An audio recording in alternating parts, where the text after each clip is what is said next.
Ladies and gentlemen, brothers and sisters, friends, enemies, and comrades, I hope you're doing well. This is Kenya Revolutionary.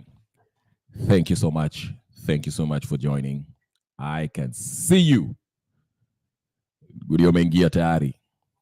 Thank you so much. And others that are joining on X and everywhere else. Karibu, karibu, karibu, karibu.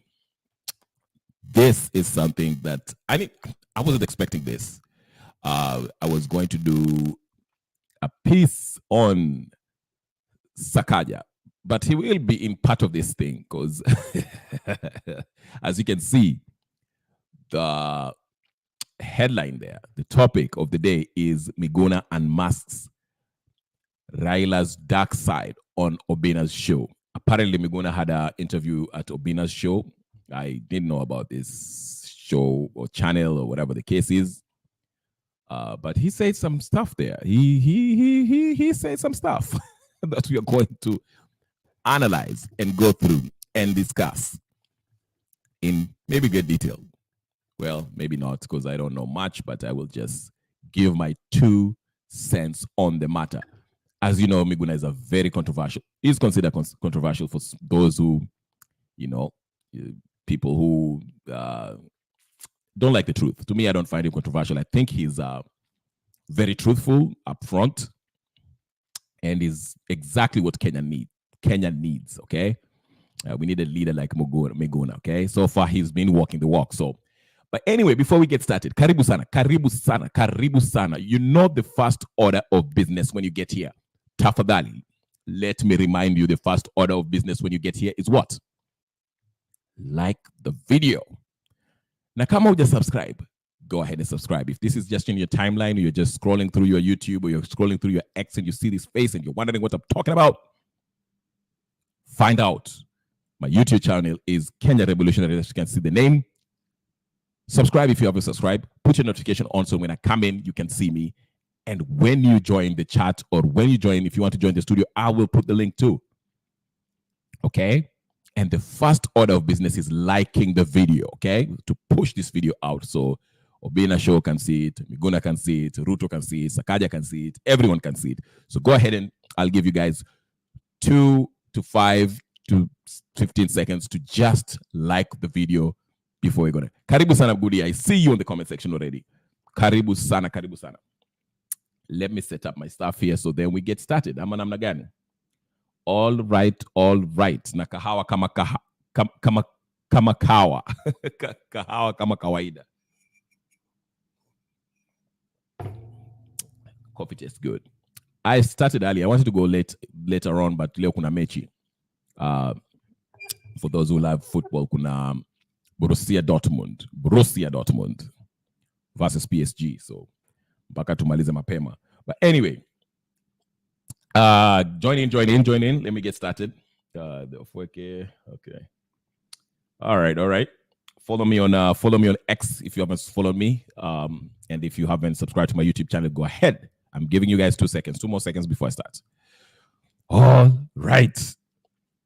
Let's start with let's go with the headlines of what's happening out there, because there's a lot of things happening. So let's go through the not headlines, but what people are tweeting. Then we get to the mada.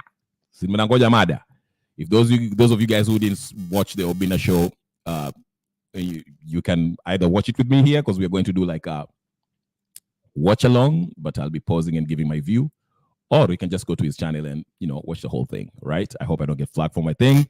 I'll be using his video for education purposes only. Okay, so what's the flag, mambo yangu? Anyway, let's get started. Where do we start? I want to start by a few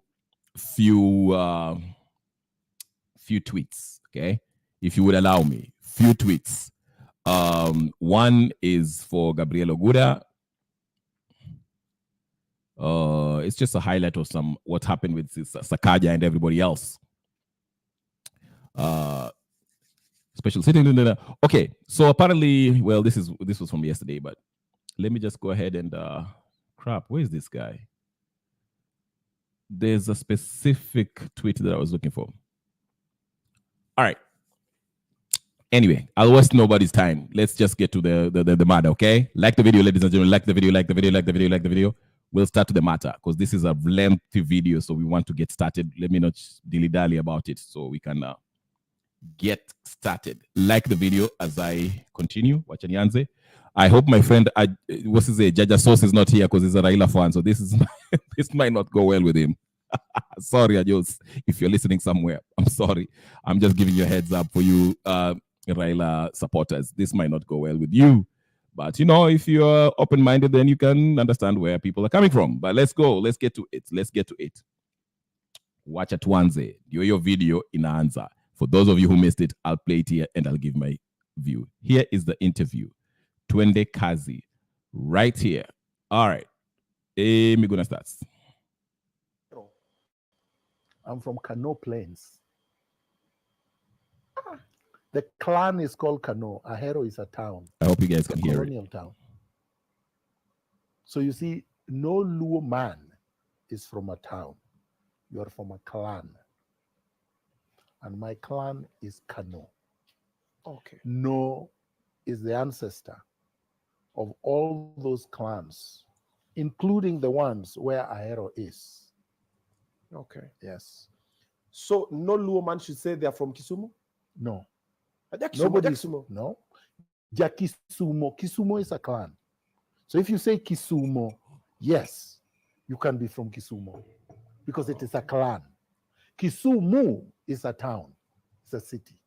Okay. Yes. And the guys, like let's say Kikuyus, say I'm.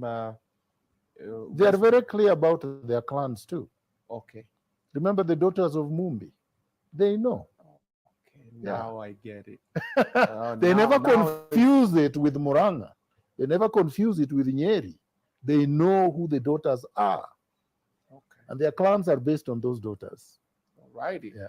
Now that's very clear. Mm. So Jaka Black. Yeah, but my mom is actually from Kano. So you're my uncle. So I'm hosting my uncle. So be kind.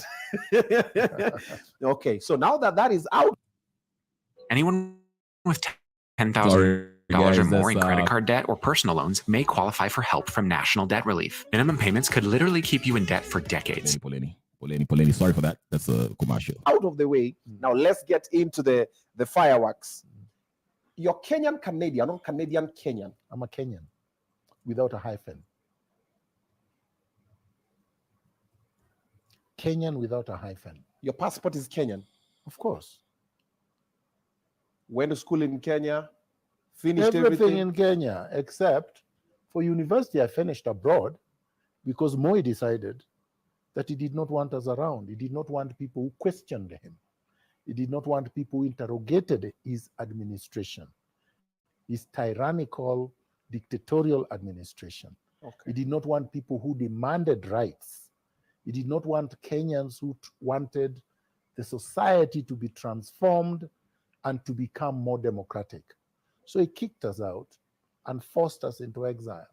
And I was one of them. So I finished my university education in Canada. But that doesn't make me a Canadian, because if it did, then all the Kenyans that have studied abroad would also have to say that they belong to those countries where they studied. Okay. Including Jaramogi Oginga Odinga, who studied in Makerere. Okay. And Jomo Kenyatta, who lived in Britain for a very long time and never traveled on a Kenyan passport, traveled on the British colonial passport. Remember, after Jomo became president and even prime minister, he never left Kenya. Never traveled once outside Kenya. Why is but that? Before then, I think he probably feared flying. But he had flown before.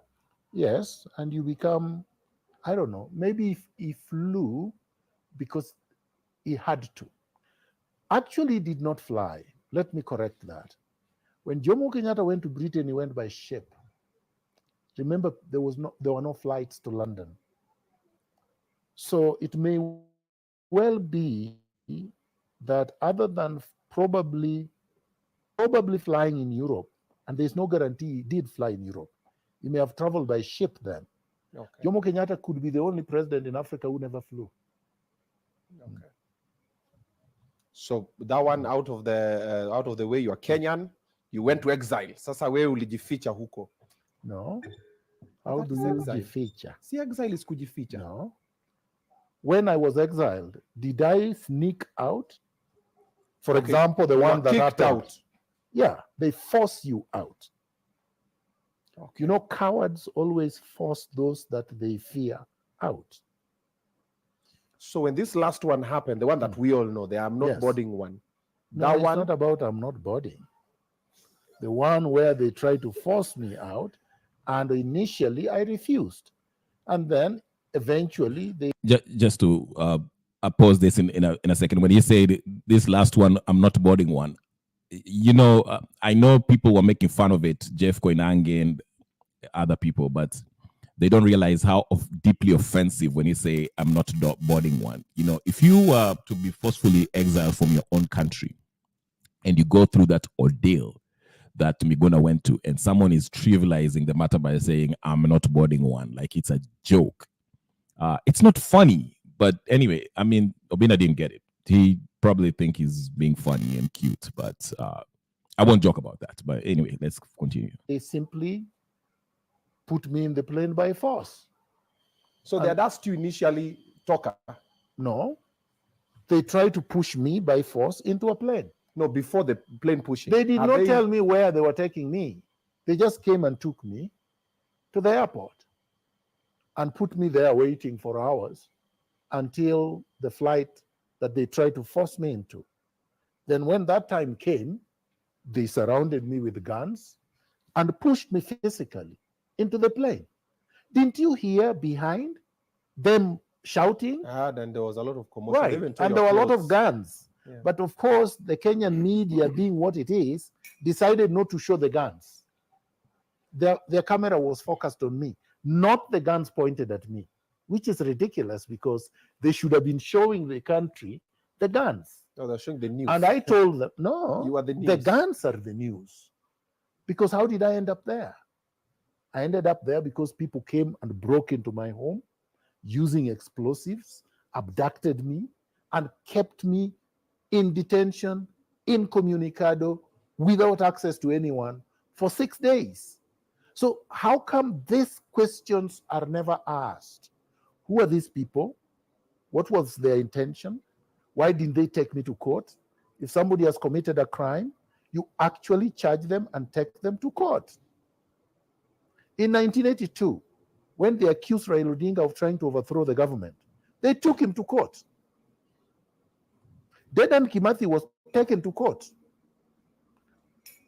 Ochuka Ezekiel, who led the coup in 1982, was taken to court before he was hanged. Everybody was taken to court. How come I was not taken to court?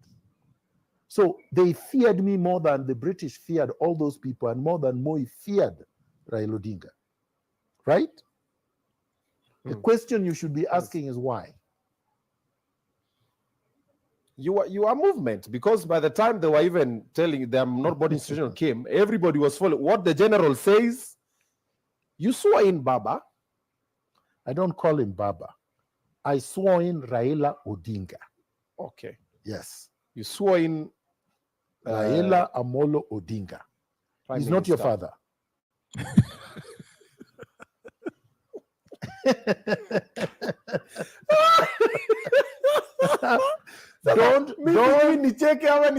Don't denounce your father. You have a father. But you can have more than one. No, you have only one father. Your DNA traces directly to your father. So you don't not to believe in Raila the Odinga. Baba name? He isn't Baba. Okay. Prime Minister. I only call two people Baba. The God. I always make this case. I find it disturbing when people call Raila Baba. Grown men who are even Raila's age mate, you call him Baba. You have your own biological Baba. What? Anyway, let's go ahead. And my father. Okay. Nobody else deserves that title. Okay. Yeah. His Excellency, the Prime Minister, Raila Odinga. It's Raila Amolo Odinga. Titles are not names. Okay. You see what I mean? Yes. Which most of us were just like, treason, treason, this is gonna be it. How is it treasonable? You're swearing in another president, there was another president. There was no president. First of all, I didn't recognize Uhuru Kenyatta as president, and I have never done so. As far as I'm concerned, Uhuru Kenyatta was an illegitimate president. He was not legitimately elected. He imposed himself on power twice. He did not win the 2013 election, and he did not win the 2017 election. That's a fact. You see, the reason they couldn't take me to court, because they knew they couldn't prove Uhuru won if I was confronted with that question. They could not bring that question to me because they knew I would be able to prove beyond any reasonable doubt that Uhuru Kenyatta was not a legitimate president. Okay. He was an imposter. He should be the one charged with treason.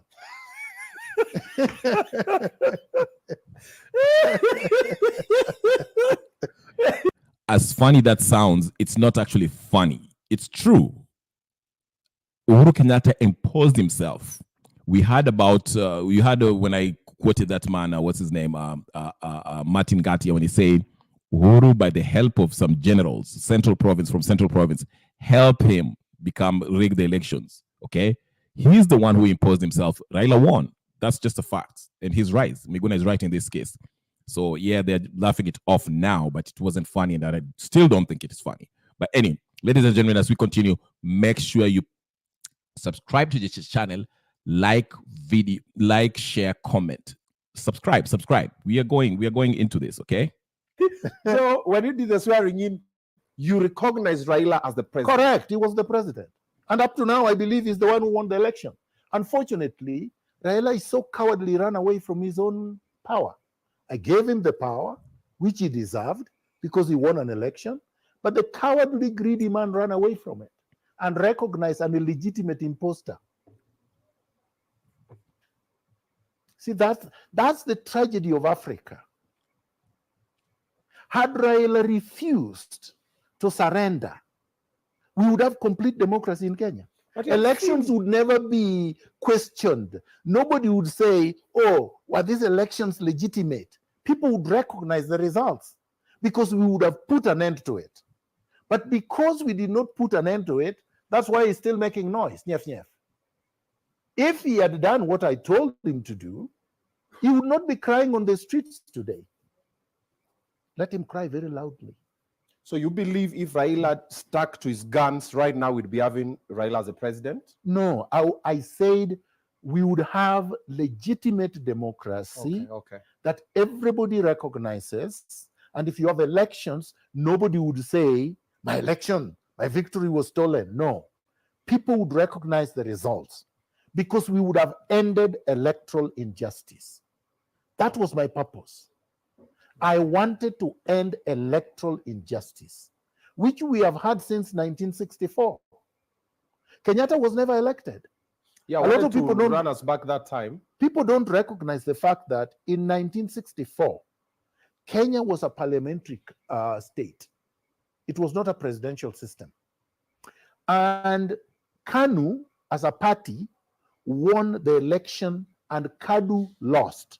Kenya African Democratic Union lost. And because KANU won, the leader of KANU became prime minister. He was not elected. Kenyans elected KANU, not Kenyatta. The party. So once Kenyatta became prime minister in 1964, he decided to transform himself into a president without an election. There was no election in 1964. There was no general election. And there ought to have been. That was the birth of tyrannical and democratic governance in Kenya. Because whenever you're changing a constitution and bringing in a new order, you need to have either a referendum where universal suffrage prevails, or you have one man or one woman vote where people decide which direction they took. But this did not happen. So Kenyatta people... The same thing with this NADCO, the things that they want to change, sort of like creating these positions of prime minister, whatever. We need to have a plebiscite. We have to have a referendum. The people have to be consulted. They have to have a say in it, because you're messing up with the constitution, the document that we, the people, agreed upon, the contract of the people, how they're going to rule themselves, and so forth, so forth. So he's explaining how Jomo Kenyatta usurped power by switching off from a parliamentary system to the presidential system by just simply declaring himself president. This dictator, the son of, the father of Uhuru Kenyatta. Let's continue. People woke up one day and Kenyatta was president. Then he decided through choreography with Jaramogi and Tom Mboya to create a one-party state. They made KANU cross the floor in parliament and join, KADU joined KANU. And they merged into one party called KANU. So Kenya became de facto one-party state. There was no opposition. That was the beginning of the problems. And it took us from that time up to 2002 to correct that situation. Once that situation was corrected, we should never have reverted back to where we were before.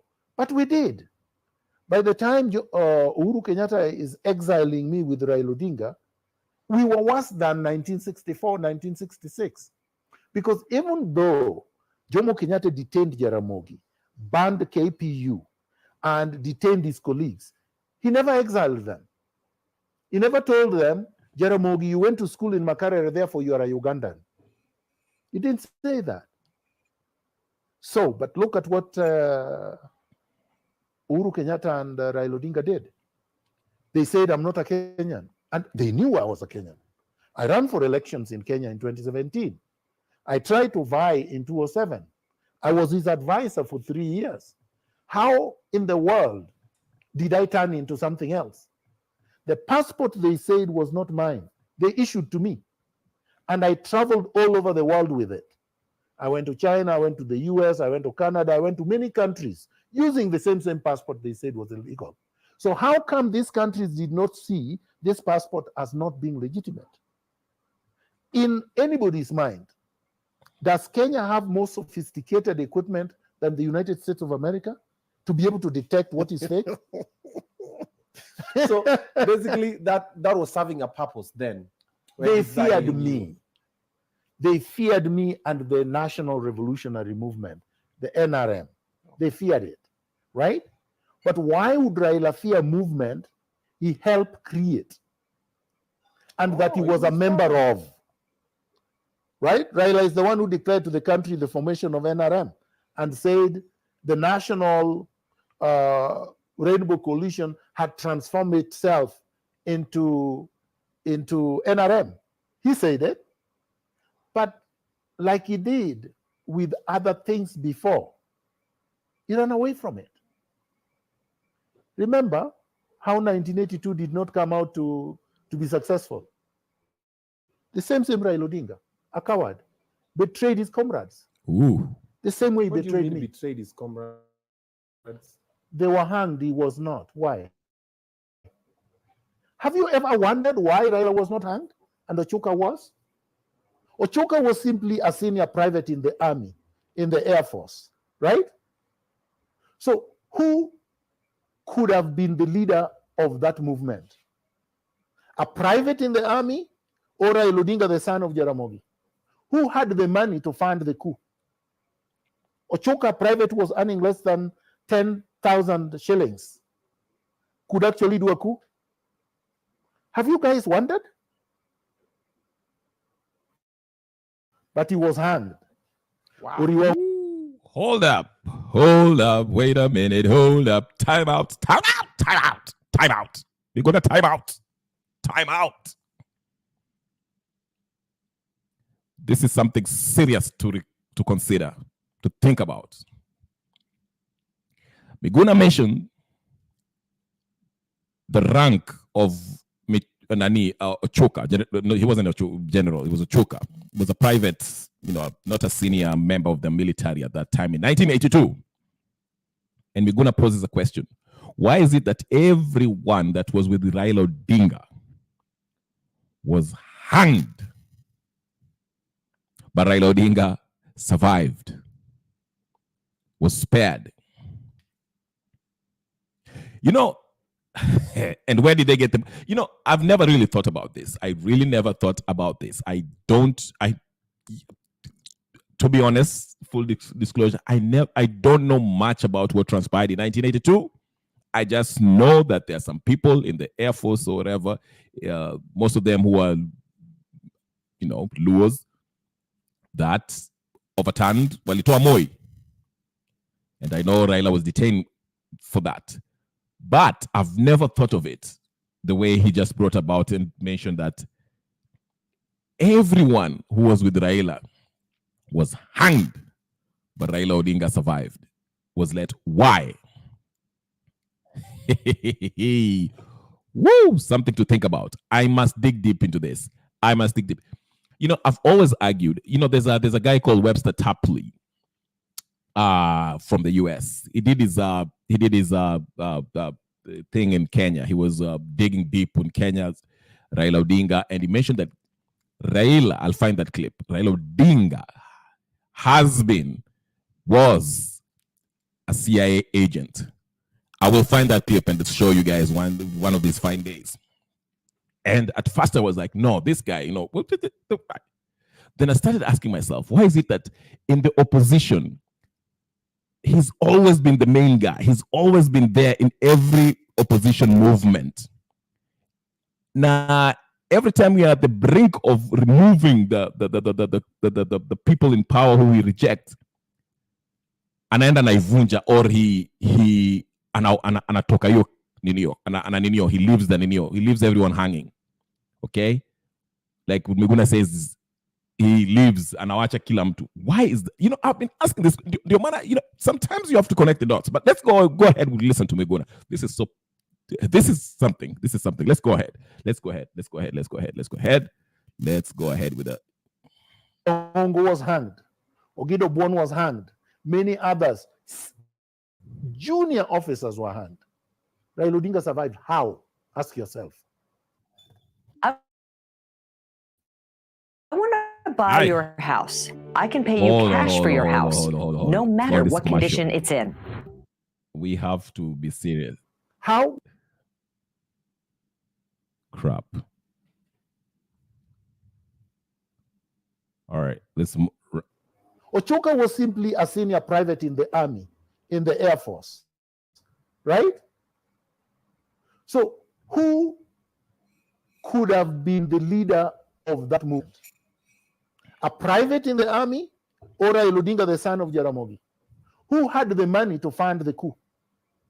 Ochoka private was earning less than 10,000 shillings. Could actually do a coup?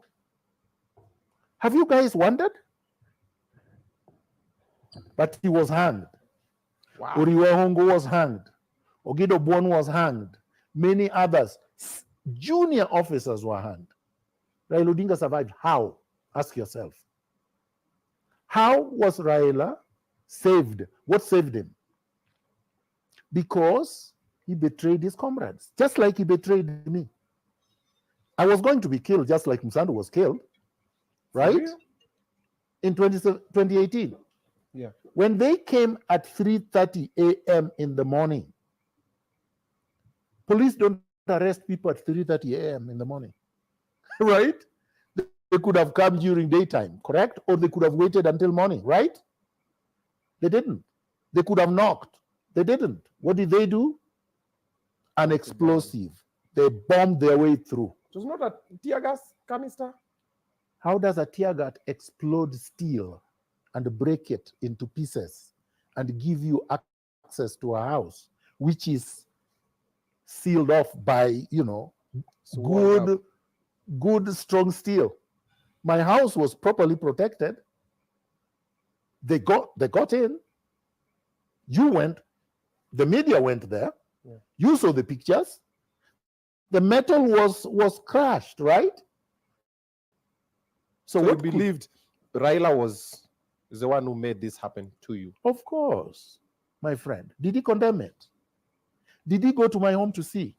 He rushed to Jimmy Wanjigi's home just a few months before, when Jimmy Wanjigi was just threatened with an arrest.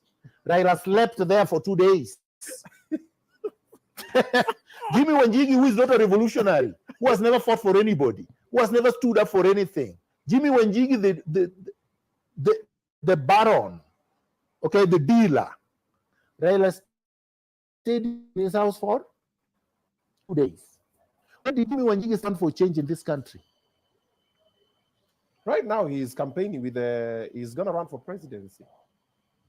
Did he get his degree? Has he graduated from Daystar? Have you seen? No. The media would have covered his graduation ceremony, right? Chebukati said, you don't have a degree. Show us your degree. He couldn't. The man spent 4 years in Canada, came back without a degree, right? He has spent, I don't know how many years at Daystar, no degree. So who is going to clear him? Kenya. Let's come My friend, you guys like, you just like drama. Let's come a bit to the Raila story. You said you went to Wanjigi's place when Wanjigi had a situation. What if the reason why he did not come to your place because of the situationship you guys have had in the past? What past? We were together. And before this together. No, forget about before this together. Vurugu. No, that's not true. You see, Obinna, what people don't understand and what people refuse to acknowledge is that I helped Raila become prime minister in 2007, right? Okay. Together with others. It was not me who became prime minister, it was him. But who made him prime minister? People like us, right? And once he became prime minister, I became advisor. From the time I was his advisor, 2009 to 2011, there was no vurugu. There was no controversy. There was no one scandal. There was no negative headline news about me. So how come the so-called vurugu only come in when Raila betrays me? That was the first betrayal. Raila told me to write an article about Isaac Hassan, the former chairman of the Independent Electoral Commission, Independent Electoral and Boundaries Commission. And I did, on instruction. Once the article came, and you know I don't write tepid articles, it came strongly like my articles always come. Yeah, definitely. And everybody was scurrying and running away and making noise, right? Raila then turned around and suspended me because I wrote the article, which he told me to write. He's the one who instructed me to write the article. I have it in writing. Once I wrote the article, I gave him to approve, and he approved. I have that in writing. The article came out, and then he accused me of misrepresenting the office of the prime minister and suspended me on the basis of that article. That's why I call him a conman. That's what a conman does. He sends you to fetch water, you bring water, then you say you stole the water.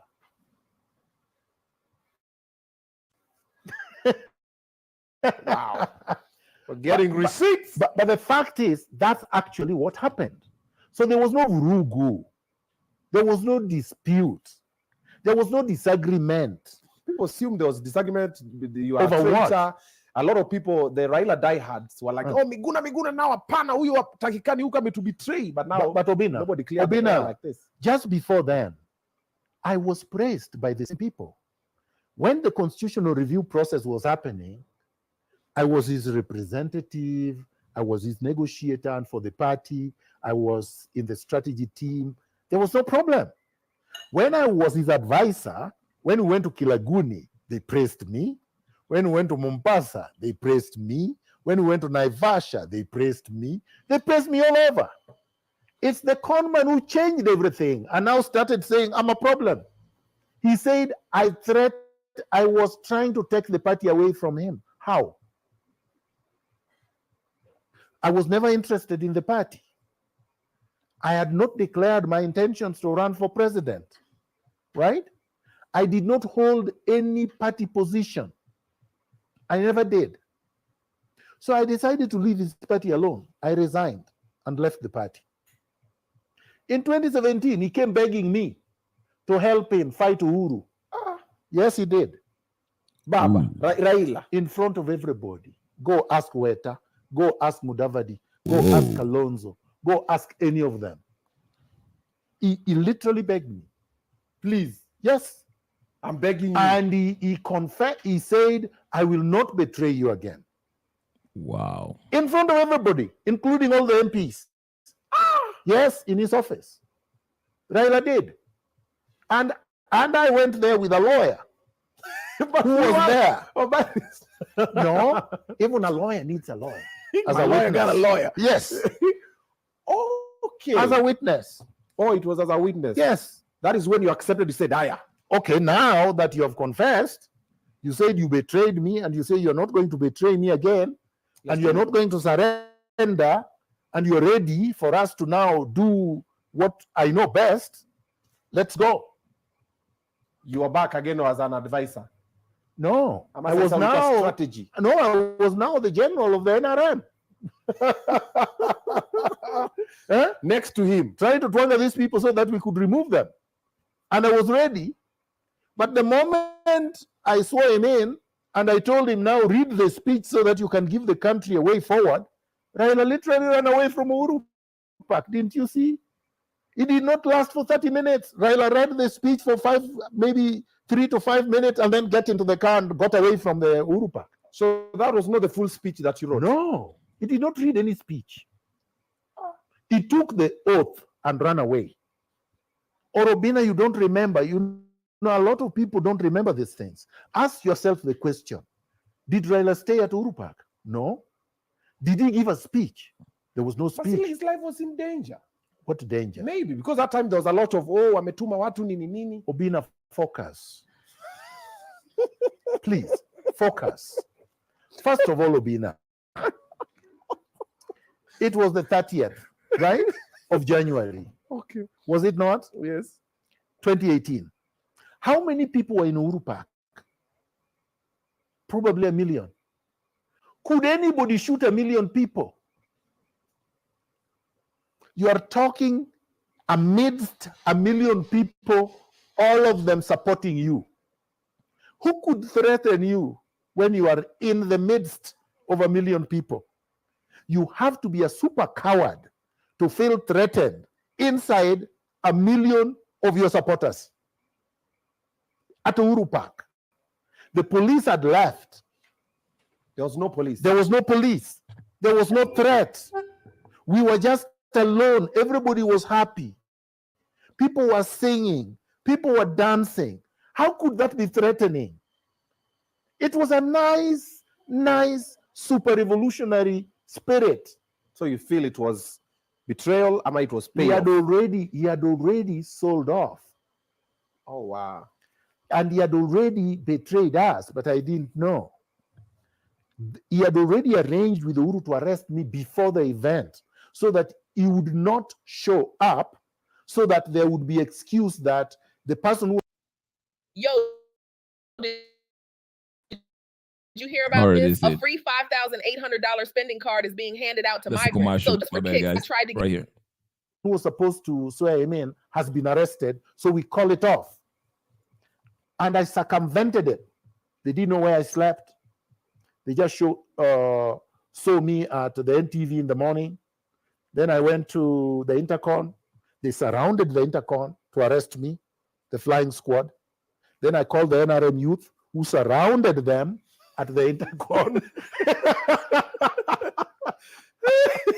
This is a movie. The youth came and surrounded them at the Intercon, and I went with the youth to Uhuru Park, and they retreated because you know how many special flying squad were there? Around 50. So, and how many youth were there? Thousands. So they couldn't, even with bare hands, they could not fight the youth. So you guys marched to Uhuru Park? Uhuru Park. Raila was not at Uhuru Park when I was there. It was 10 o'clock. I didn't know where he was. They were all hiding at Dusit Hotel with Orengo. All of them were hiding there. Even David D. They were all hiding at Dusit. The moment they saw that there were so many people at Uhuru Park, and Miguna was alone with them. They got scared. The National Intelligence Service told them that if you don't go, Miguna is taking the people from you. So they rushed to Uhuru Park. And he came there, I saw him in, and he rushed away again. The idea was that in his rushing away, I would be left behind and I would be taken away. But unfortunately for him, I jumped into one of the cars.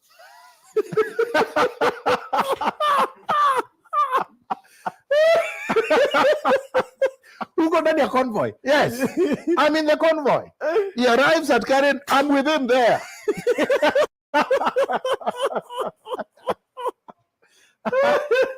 So now I asked him, Jacob, what happened? That's actually exactly my question. Yeah. What happened? Why did you run away? Oh, everything went perfect, Janyando. It was perfect, marvelous. It's just the way it is. You see? So I said, how? And you don't have power. You ran away from power, Jacob. What happened? Then he started giving me stories of what things we should do in the coming days. You see? But as you could recall, he did absolutely nothing. So I started my program of removing Uhuru and Ruto at the time. Then he betrayed me. He went back to them. They agreed. He got paid. And he said, take him out. How do you know he got paid? I know. He was paid in Tanzania. I have the evidence. Raila was paid in Tanzania. How much? 50 billion Kenya shillings. Yes. That's really a bold statement for him to say that Raila Odinga was paid 50 million. Was it 50 billion or whatever? Shillings, Kenya shillings. And he says that he has evidence. He's a lawyer, so he understands what he's saying. You know, for anyone just to make up the number and say, oh, Raila got 50 billion and not be able to prove it, he can be sued for libel. I mean, Raila can take him to court. But since he have said it more than, I don't know how many years now, he has maintained that.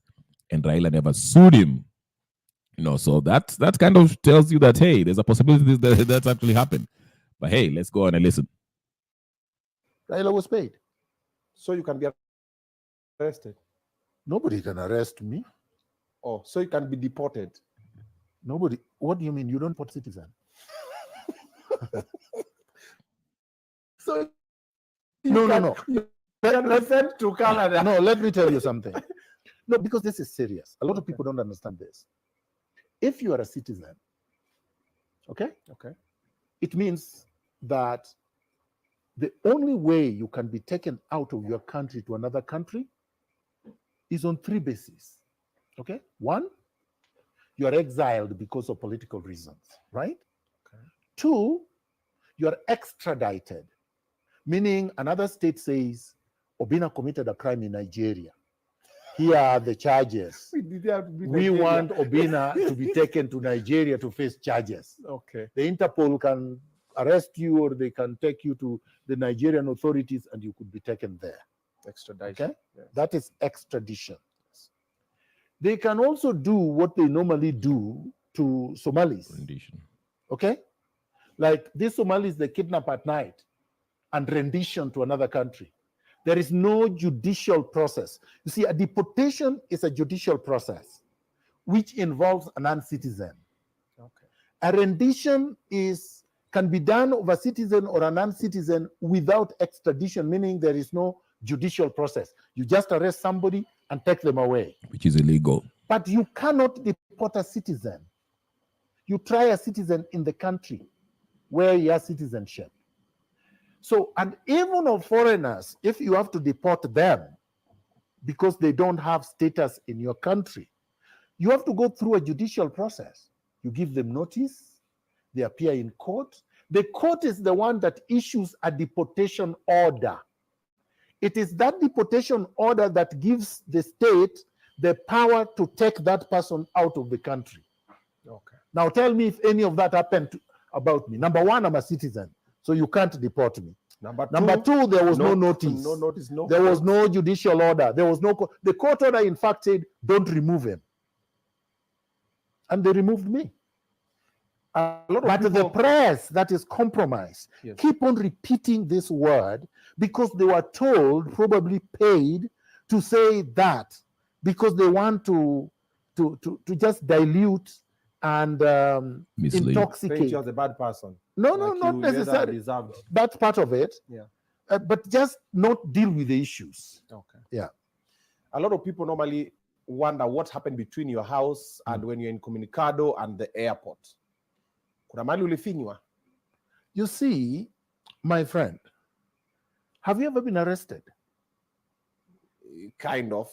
Okay. Have you ever been abducted by anyone? No. Thugs or police? No.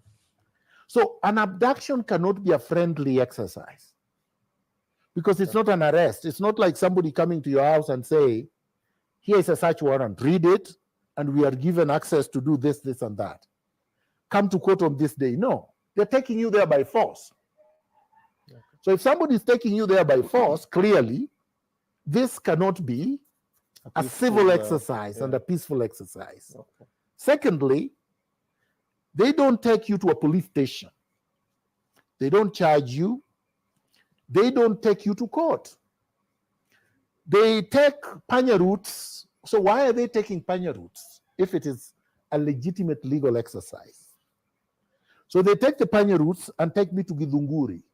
Githunguri is in Kiambu, not in Nairobi County. So if I committed a crime in Nairobi, you charge me in Nairobi, right? Sure. You detain me in Nairobi. But Kiambu, where I'm not a resident and I'm not a Kikuyu. So why are you taking me to Kiambu? There could only be nefarious reasons behind it. Yeah. So they take me there without anybody knowing that they took me there. Then they keep me there in Comunicado.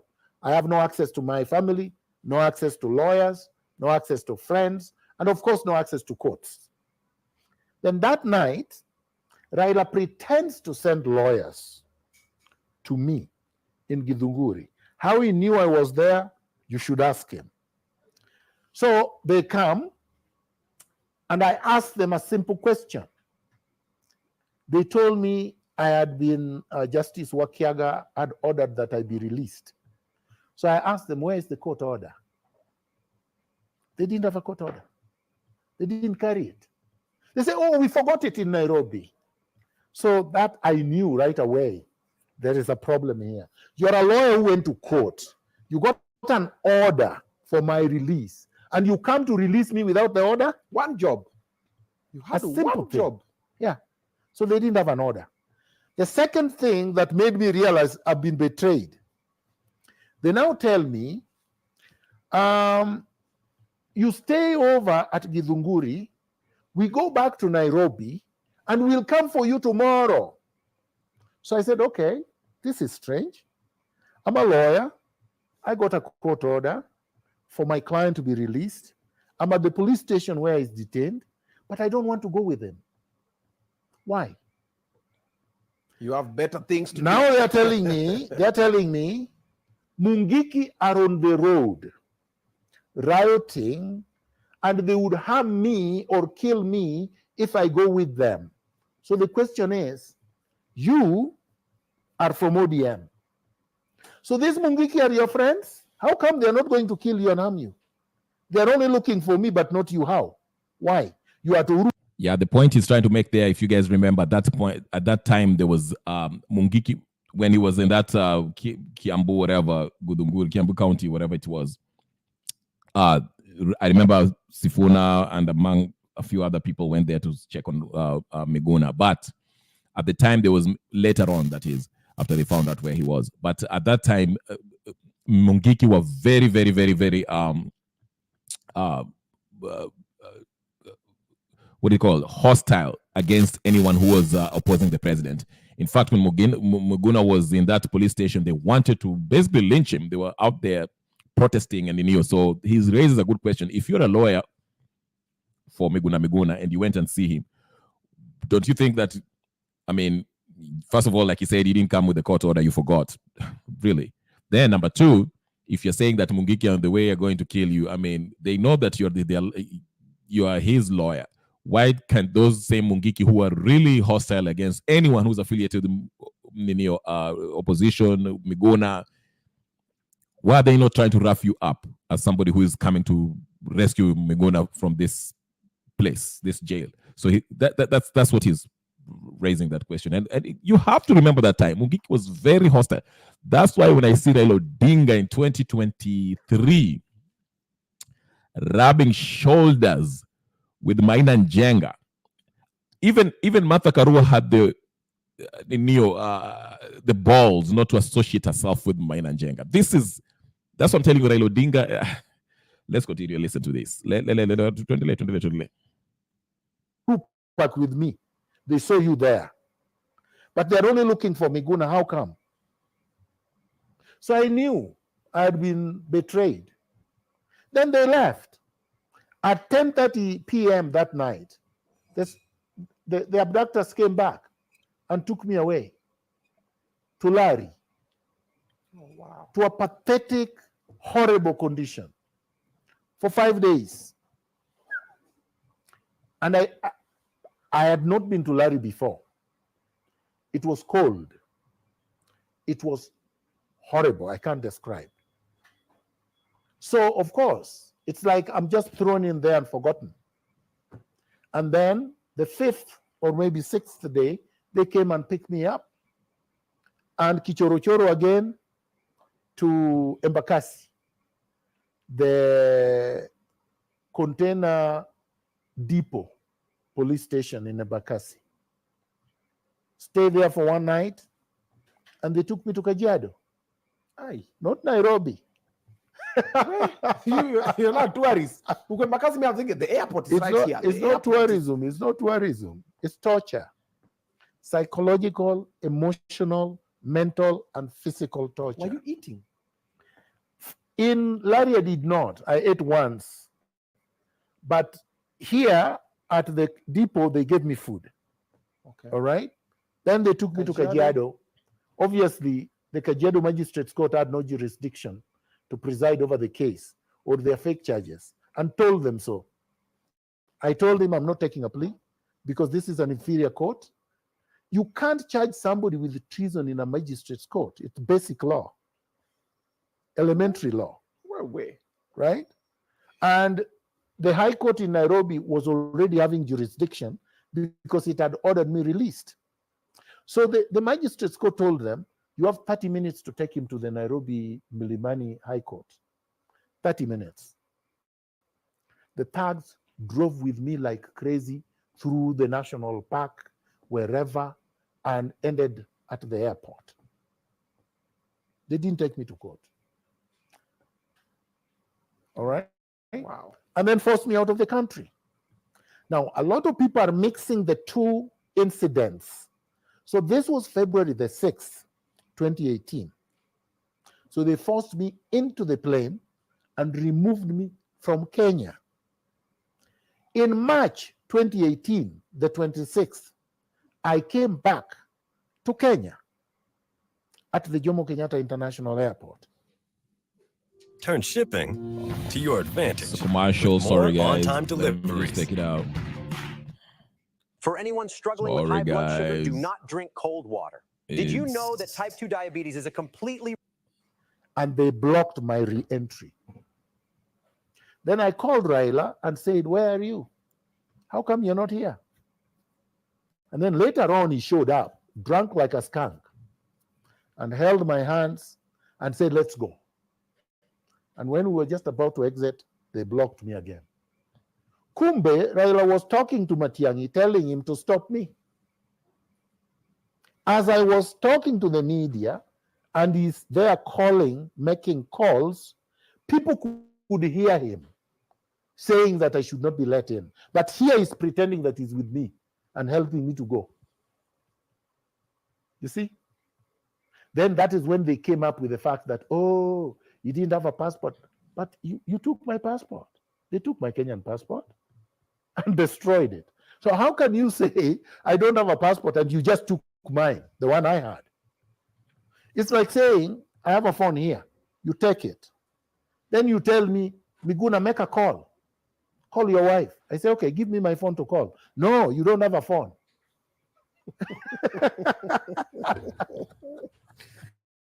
Wow. You've been through it all. Then they put me in a toilet. This Raila day. No, yeah, the airport, when you're coming in at the airport now, Yeah, remember they abducted me and they tore my clothes. Yeah. That's when they tried to force me into the plane. Remember? That's when Jeff was videotaping, and I refused to board. Basically, I told them I'm not going to Dubai because I don't know anybody there. It's not my country of citizenship. I've never lived there. I don't have a job there. I don't have anything there, so I'm not going.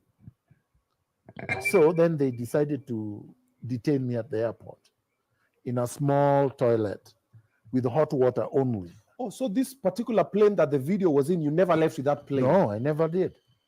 Oh, everybody assumed you went, and people are like, that must have been a very awkward flight. No, I never did. The captain agreed with me that he had no authority to take me. He asked me, do you want to go? I said no. So he said, okay, I can't take you by force. There was nothing that he could use to take me to any. How could he take me? I mean, you all know. I don't know why people say they were confused. Because after that, my lawyers were in court. The police surrounded the airport. I was detained there. I had a phone. I communicated with the media. I was getting interviewed. People could hear my voice. So I was not anywhere but here in Kenya. In the toilet at the airport. Correct. Justice Odunga, Justice Aburili, and the rest, they ordered these people not to remove me from Kenya. And then on the third day, they wrestled me to the ground, they sedated me, and they took me away unconscious. I regained consciousness in Dubai, at the Dubai International Airport. That's where I regained consciousness. And they took me to Dubai without a passport, without an air ticket, without anything, and just went and dumped me at the airport and left me there. They came back. Mamuko ko Terminal 15. I don't know the terminal.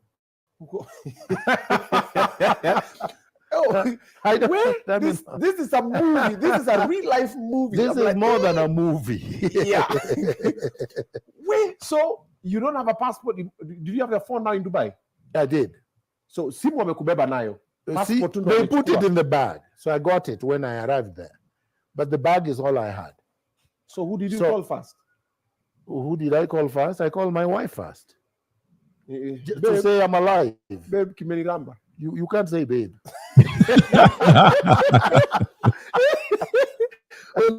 Mama watoto. My friend. Dubai sina kitu. No, my friend, it's not a joke. I think you should go through some of these tests so that you know, so that you don't joke about it.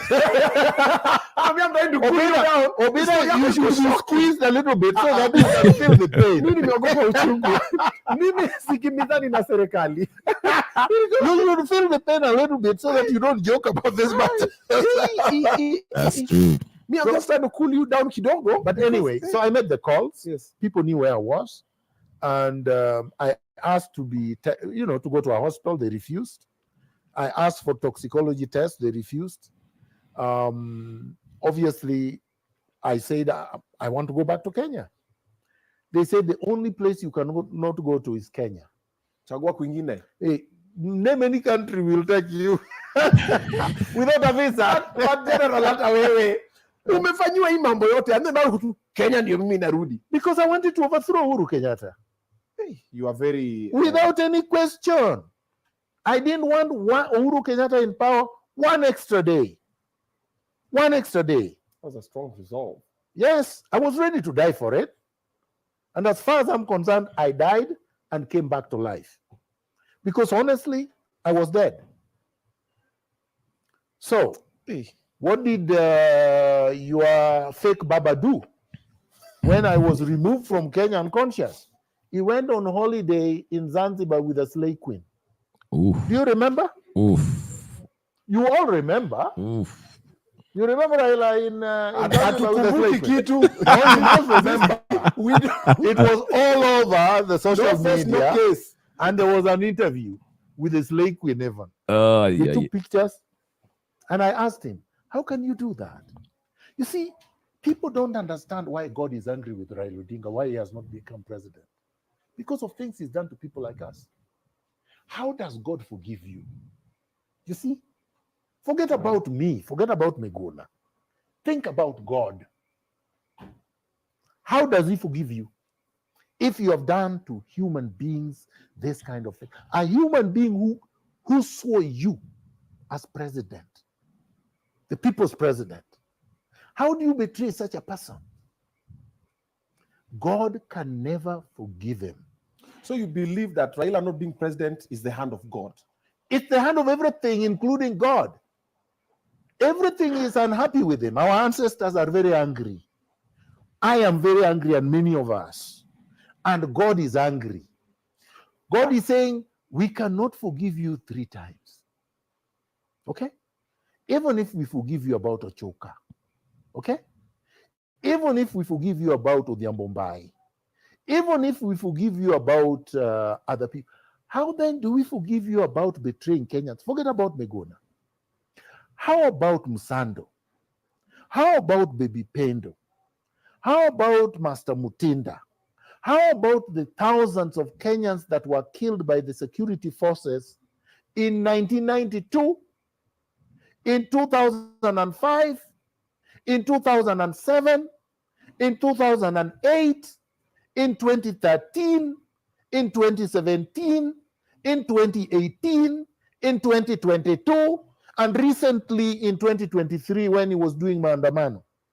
How does God forget that? The blood that has flown. This was the argument I was making. I know a lot of people who, when this Maandamano were happening, a lot of Azimio folks were like, oh no, we should blame the government were killing people, which is okay, which is a legit point that the government was killing people. But I'm saying this, Raila knows, given the history of Maandamano in Kenya, every time he calls for a Maandamano, people get killed, and majority of them are people from his backyard, Luo youths, unemployed youths, or whatever the case is, his staunch supporters. So if you know that when you call Maandamano, people will die, why would you still go ahead and do that? It's like you're leading your people, the youth from your community, to get shot and killed for what? And you keep on doing it so that you can have a what? Nusumkate? That's why he's saying he's sacrificing these young folks. Just to take a look at this 2023 Ninio, the youth that were killed in Nyalenda. Waliuliwa hivyo, they were ripped out of your houses and beaten up to death. Then after that, he tells us, hey, I'm going to AU. Peace. You mambo ya Ninio, sort it out by yourselves. Mambo ya gharama maisha, sort it out by yourselves. I'm going to AU. Anyway, let's go ahead. That has been, the lives that have been wasted are too many for God to forgive Raila Odinga. So this is a curse. It cannot be. So when I pronounce myself on this issue, it's a very important thing. People have to learn that you don't do unto others what you don't want them to do unto you, and God will bless you. But when you continue to aggress, you continue to betray, you continue to undermine, you continue to victimize, God is tired. Last election, Raila won. No, he lost. Word on the street. 2022, Raila lost clean. This is the only election Raila has lost very clean. Word on the street is different. Word on the street is that Raila won. No, that's an ignorant word on the street. So let me tell you why Raila lost, and lost clean. Number one, where are the main voting blocks in Kenya? Start there, demographically. Start with science, start with figures. It can't lie. So, number one, the turnout of Luos in the election was 45%, not 50. Raila knows that. So you start there. So your base voted 45% because they're tired of you. They couldn't show up even 50%. 2, Kikuyu as a constituency voted against you. Kalenjians as a constituency voted against you. Lawyers as a constituency largely voted against you. The other Nilotic communities and other small communities voted against you. The Turkana voted against you. The Pokot voted against you. The Somali voted against you. All the others voted against you. This is why I stopped shopping on Amazon, and you should too. Don't spend another dime on Amazon. So the only votes you got, 45% of Luos, maybe 45% of Kambas, and maybe 50% of the coast. It can't win you an election. Then the second plank, Raila used to be the agent of change. That is how we marketed him. That is how the progressive sections on pockets of Kenya supported him. The people who fought in the second liberation. Sorry, guys. I lost my thingy. Dang it. Dang it. Dang it. Dang it. I lost it. But I'll bring it back, ladies and gentlemen. Take a moment and subscribe to this channel. Subscribe to the channel. Subscribe right now. If you haven't subscribed, I'm bringing it back. I'm bringing Miguna back. Don't worry. Don't worry. I just lost it a little bit. I'm bringing it back. Take a second to take this, like the video, please. Like the video. Take this opportunity to like the video. As we continue with this Miguna interview, he's talking about, he'll talk about Sakaja, he'll talk about Babu Owino, he'll talk about all this, the Kenyan politicians. It's an interesting interview. We have to listen to it. It's really interesting. Take this moment. If you're watching from X, sorry guys. If you're watching from X, please go to my YouTube channel. It's Kenya Revolutionary Africans. As you can see the name, the way it's spelled. Go to my YouTube channel and subscribe.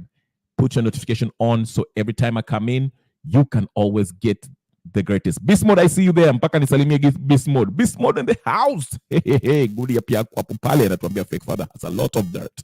Yes, he has a lot of that. Subscribe to my channel. Go to my YouTube channel and subscribe. Like the video. Let's continue with this interview by Miguna, talking about everything from Raila Odinga, Sakaja, whichever. Anyway, back to it. I know you want to listen more about Miguna and less about me. Tuendele basi. By the way, you can, if you can always go to Obinna's show. He has a YouTube channel. You can go subscribe to his channel. That's where original. That's his content. I'm just using it here for education purposes.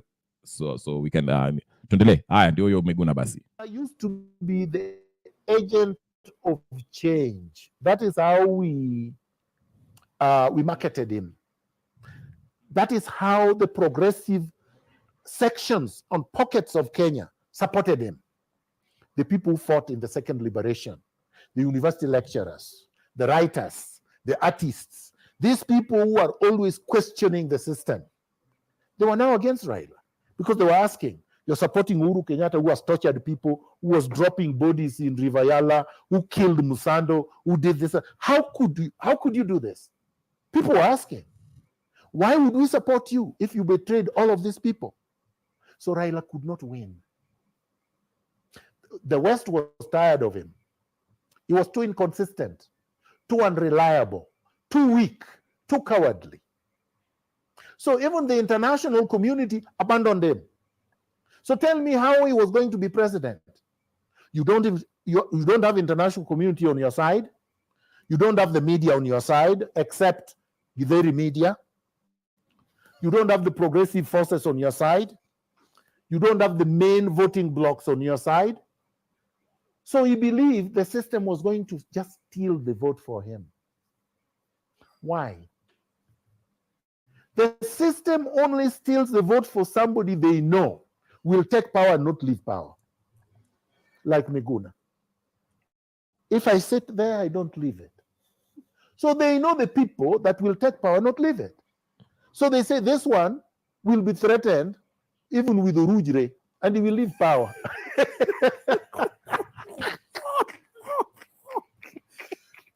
You know, Rujre, it's a slang. A lot of people are feeling like you have a grudge with the Baba. No, there's no grudge. All these things I'm saying, Obinna, are facts. You know, if you want to test them, ask a question, challenge them. Bring your set of data and facts and let's test them. Let's see where facts lie. I will challenge you to get me the source of your facts. I was there with him. So a lot of these things were happening in my presence. Real time. Yeah. So I can't lie about them. That is why when I answer these questions, it comes like second nature. I can't even think about them because it comes like the flash floods. I always argue the same thing, not what he's saying, but I'm saying like when you go to these platforms and you want to contribute to the panelists, contribute with other panelists, you can challenge what they're saying because some of them, they just say something. Of course, everybody has their right to their opinion. But again, if someone comes and tells me Martha Karua is the best presidential candidate coming 2027 or Raila Odinga or whoever, you have to ask them, why do you think they are the best candidate? Then if they can give you a point and you can tell them, hey, listen, how about this? Highlight their history, what they have accomplished, and then you can have a healthy debate that way. We just don't sit there and give our opinions like Nakakama robots, or we have these platforms who are kind of having an agenda to promote a certain candidate. That's where, if you want to have a healthy debate, always give space for different kind of views. Let people interrogate other people's opinion. That's when, and you can see if somebody is kind of has substance or not. So when people say Baba, Baba, Baba, or whatever, it's fine. There's nothing wrong with that. You can vote for Baba, whatever you want, or whoever you care about. But others should be able to interrogate and ask questions about this. Hey, Raila, why should I vote for you in 2027 if 2022 you went to AUC, 2017 you got into a handshake, 2007 you get to a national government of unity, 2002 you almost joined Moi, then Ukaangalia. These are the questions you should ask. So yes, interrogate, ask questions. Okay, don't just trust. Verify, ask questions, interrogate people's idea. Let's go ahead with this interview. Wow, what an appropriate example. Do you believe Raila will ever be president? Let's say if he decides to run in 2027. I've given that answer many times. No, his time is up. As a matter of fact, it's even a waste of time to discuss the issue. But now he's in the AU. Where? Why did no one tell Georgia drivers about this new rule? If you are currently insured, drive less than 50 miles. Chairperson. No. When did they vote? He's going to scoop it like. Well, let's see. But so what? AU is not the presidency. It sits in Addis Ababa. It's like the new Council of Elders.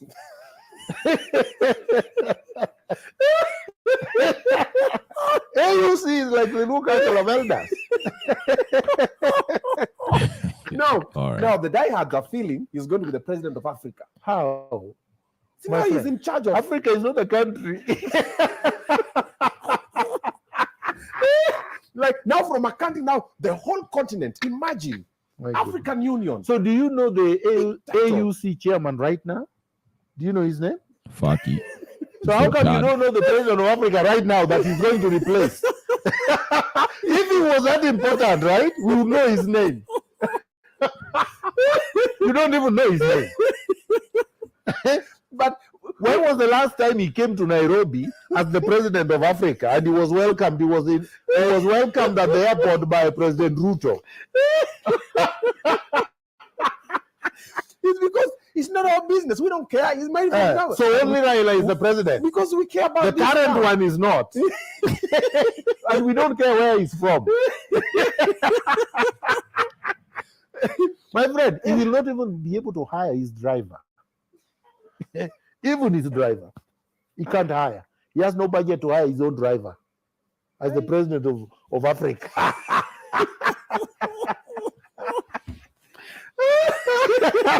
It's like saying Obinna is the president of comedy in Kenya.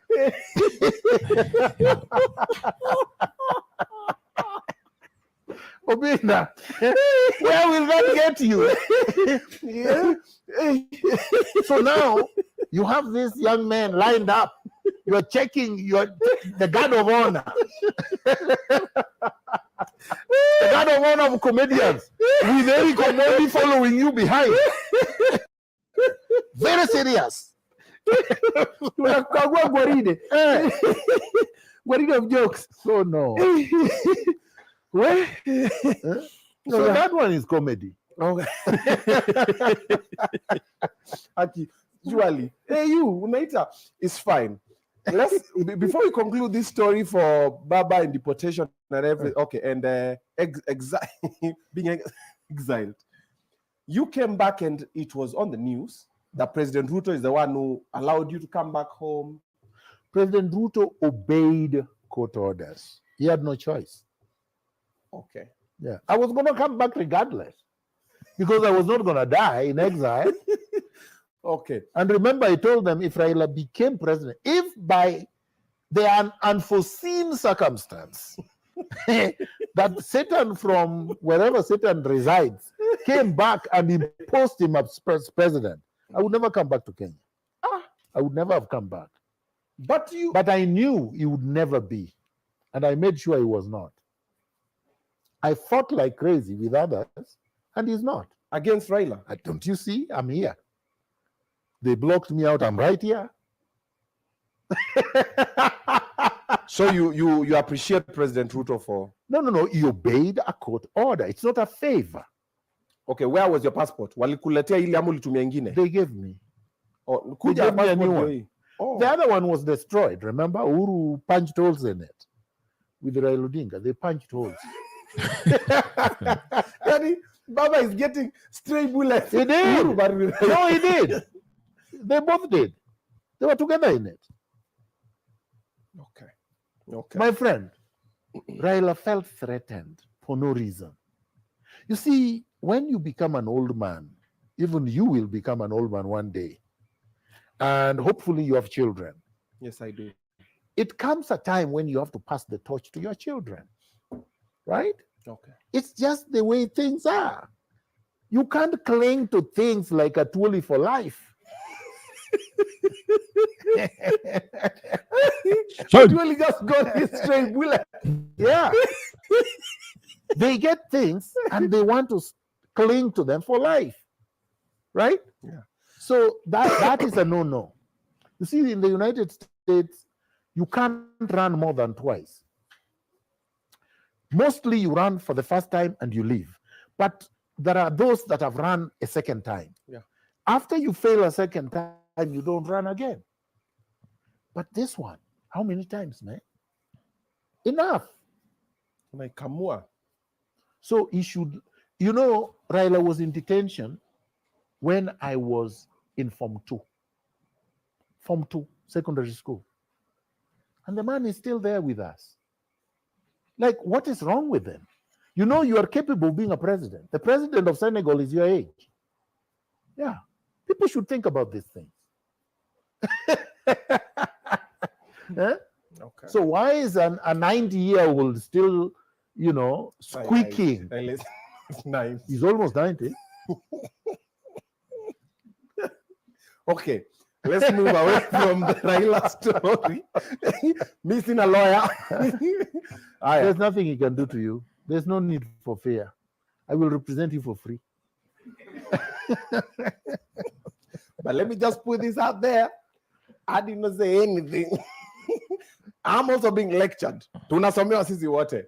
I want to shift the conversation kidogo. I want to bring us to Nairobi because now this is where a lot of people wanted you to take a position and something's happened. We want to talk about Sakaja. We want to talk about Babu Owino. We want to talk about Sonko. We want to talk a little bit about Passaris as well because that is the part that a lot of people are speaking about, but we're just going to be pushing. Then now let's talk about the floods as well. But a little bit before that, let me hook up my people with some money. Unaweza kunywa kopo la chai. ama kopo la maji. So this is a family and you always say, if I get a good plan, I get to hook everybody with it so that at least tunaweza saidiana. So have a job opportunity. All right? There is a restaurant that is just being opened in Kisumu. I'll forward it a little bit because this is. And if you know that you're looking for a job, you should apply for this position. These are the positions that are available. They're looking for a manager. Right there. Are you? All right. General, thank you so much for being patient with us and patient with me. Yes. Leo pia mimi niko kwa class. You ran for office in Nairobi. Things happened. We saw everything that happened. However, at the moment, we have Sakaja. What do you think of Sakaja? A lot of people are not pleased with the way things are happening. Sakaja is not just a joke, he's a criminal. Sakaja is orchestrating the worst governance disaster in the Republic of Kenya. He's the worst performing governor. Nairobi now is being looted. Imagine Sakaja loots more than Sonko and Kidero combined. Hey. It's bad. That's how bad it is. Nairobi is very disorganized. Nairobi is dirty, completely filthy. You know, Kidero was a thief, but Sakaja is stealing more than Kidero. Kidero had a system. Even the revenue collection, you knew who was collecting revenue. Ladies and gentlemen, brothers and sisters, friends, and comrades, take a minute to subscribe to this channel because we'll bring you more. Today, I'm just wanted to talk about, concentrate on Miguna's interview that he gave in Obinna TV, Obinna show.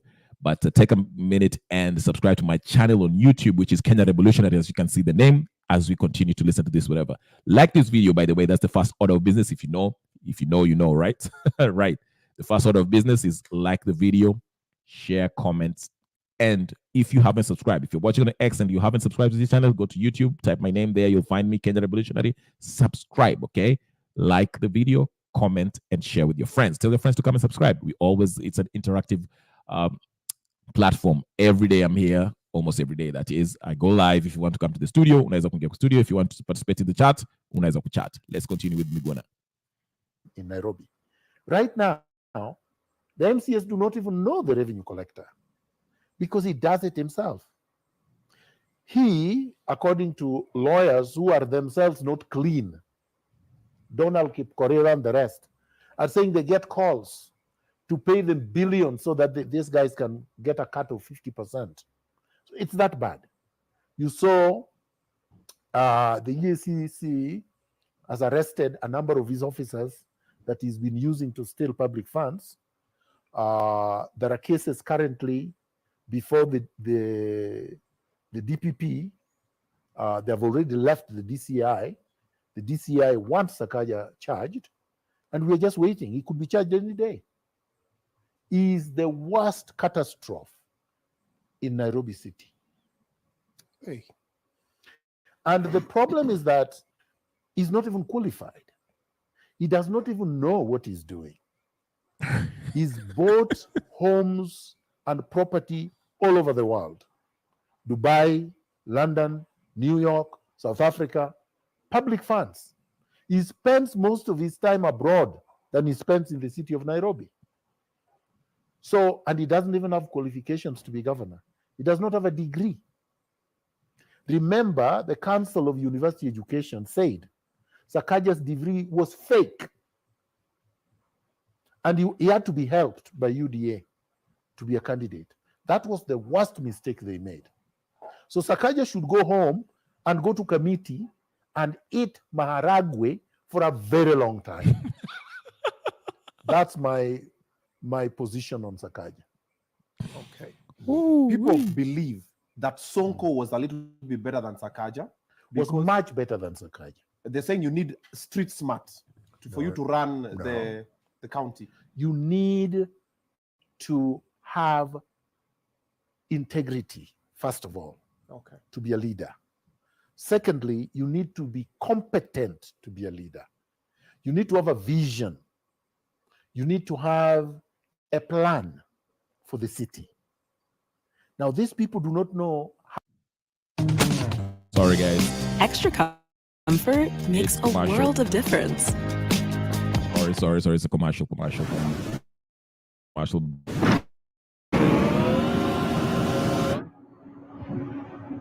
let's get it out. All right, we're done. How to spell plan. They do not know how to spell manifesto. They do not know the meaning of vision. Okay? Sonko basically is a thug, but still better than Sakaja, but a thug. Is a ruffian who never went to school, right? But he's learning in terms of his ability to communicate, his ability to understand is much better than it was before. But Sakaja's daftness is opaque, is impenetrable. All right? So Sakaja's problem is multifaceted. Okay. Yeah. A lot of people believe that Babu Owino will be the solution to replace Sakaja. A lot of people are like Babu for governor, Babu for governor. Another thug, another criminal. The man who shot DJ Evolve twice. Everybody was seeing it. I want to find a person who can tell me that they did not see Babu shooting Evolve. Babu is a thug who has committed many crimes before. All right? I mean, drama is not governance. Tialala, Ria is not governance. And that's all he knows. This is a drug dealer, a drug taker. We've seen him. He's taped himself snorting cocaine. This is what you call, you want Nairobi to be the headquarters of cocaine? He stopped. He said he's now clean. How? He's How? not even taking alcohol. Which rehabilitation center did he attend? We want to see his certificate.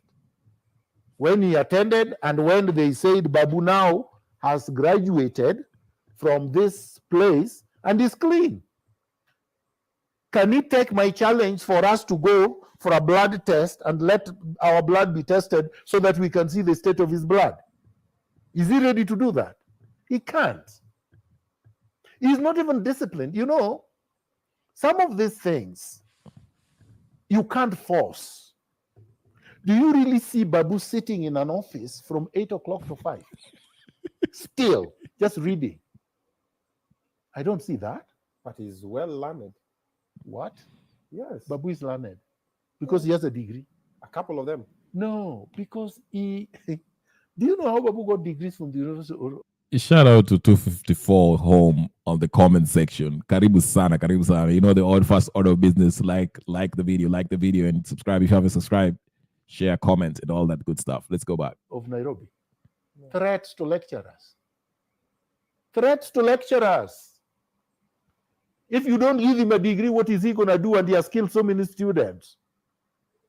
They were just scared. So they passed Babu. Babu knows squat about governance. I don't care what his degrees are. But what comes out of his mouth, it has no depth, has no breadth, has no intellectual sophistication for a governor of Nairobi City. So Babu leave out. Tim Wanyonyi. Tim Wanyonyi has substance. You can't compare him to Babu.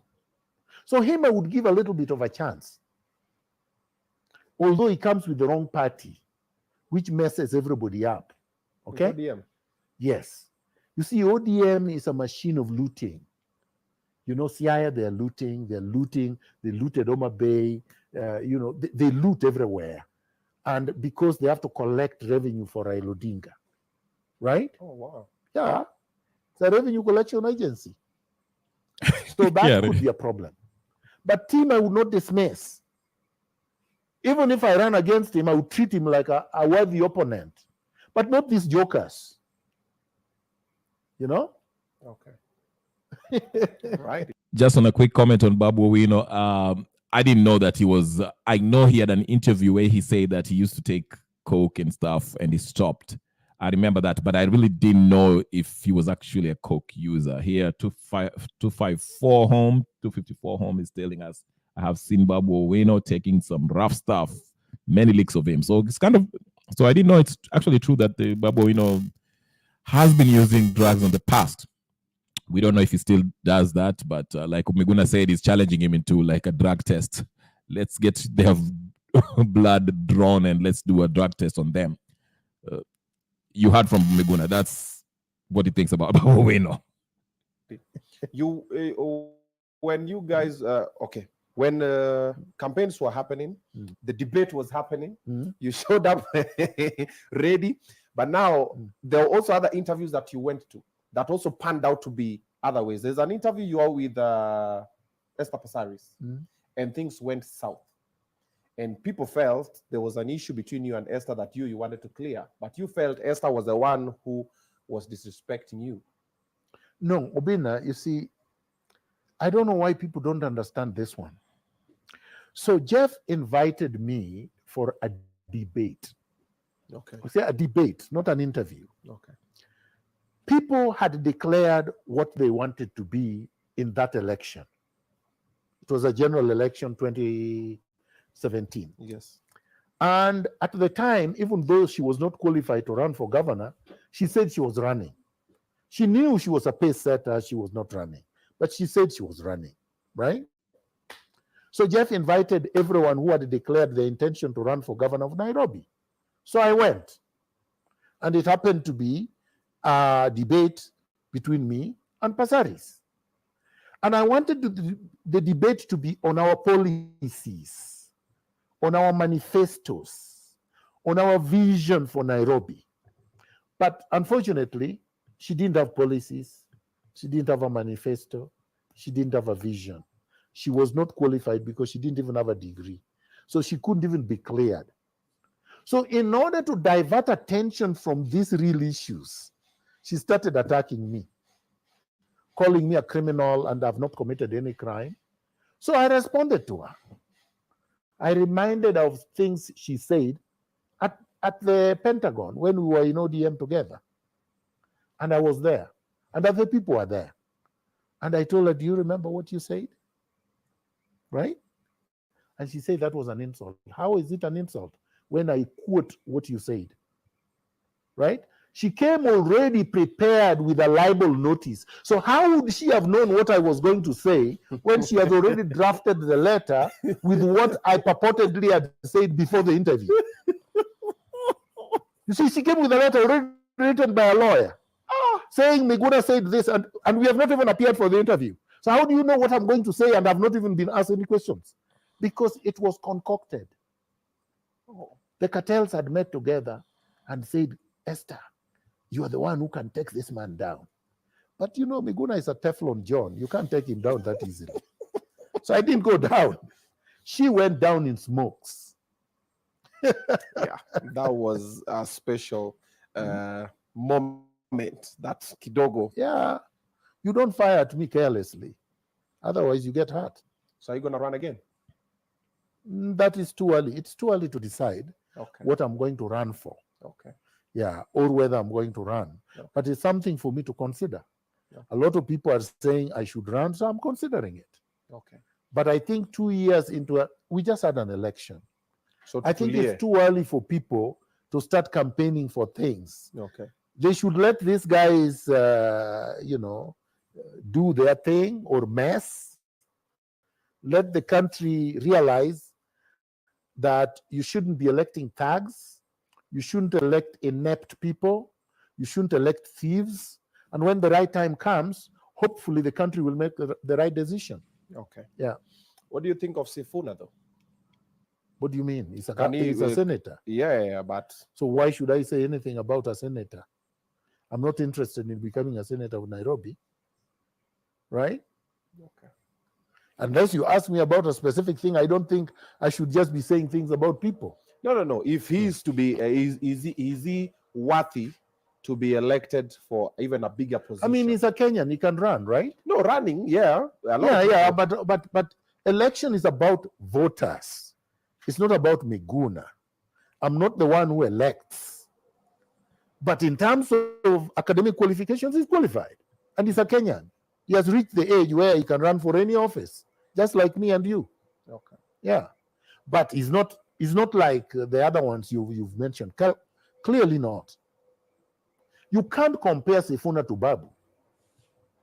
They're not of the same class. Sifuna actually went to school properly. He did not steal and did not threaten teachers to give him marks. Babu did. Okay. All right. Let's come back to Nairobi. Floods are happening. people are actually blaming Sakaja for the floods that are currently happening in Nairobi. But we've seen even Brazil, there's very serious floods. No, I don't think that is the issue. I don't think the issue, it's almost like saying we have unemployment, we have poverty, but there are poverty even in the United States. No, that's not how you deal with issues. Okay. We are Kenyans. We live in Kenya. We live in Nairobi. We are having issues in Nairobi. What is it that a governor ought to have done that would have mitigated the problems? You understand? Okay. So, for example, 1 year is a long time. You can build storm sewer systems. You can build drainage systems. You can clean the city in 1 year. You can put in place infrastructural plans to deal with problems we've always had for the last 60 years. Has he done any of that? No. The money that he's been collecting, the money that the national government has given as required under the Constitution to Nairobi, where has it gone? Not 1 shilling for development, not 1 shilling for employment, not 1 shilling for industrialization, not 1 shilling for infrastructure development, not 1 shilling for healthcare, not 1 shilling for education. So what is it that he's done with the money? These are questions. So you can't just say, Brazil, there is flooding. No. We want to know what you've done in Nairobi. The riparian lands, wetlands that are occupied, that were grabbed before, has he tried to repossess even at 0.0001%? No. Instead, he's grabbing. So no, Sakaja is a criminal, a bad one. And what is he doing about these constructions that are being done all over by Chinese, unplanned, disorganized, unnecessary, tall buildings that are being constructed, clearly in violation of planning bylaws? Why? Because he's getting kickbacks. Every city in the world must have a planning protocol for the development of the cities, all the cities. It cannot be that you are saying all we need to do is go up. There has to be a limit of up. And once that limit is there, it has to be enforced across the board. All these residential areas where he's just building concrete without recreational space. I want to buy your house. I can pay you cash for your house, no matter what condition it's in. Spaces. I mean, it's completely unhealthy and it's insane, because in all cities of the world, the law is that whoever constructs concrete to a certain height, and that height is clearly imposed by law or bylaw, must have green space, must have recreational facilities, must have cycling lanes, must have things that make a community or a neighborhood livable. So people can breathe fresh air, children can play, people can walk, people can exercise. That's not happening in the city. And look what he was saying he was going to do at Uhuru Park. He wants to build a pub, isn't it? A club. Because he drinks. Inside the Uhuru Park. Yeah.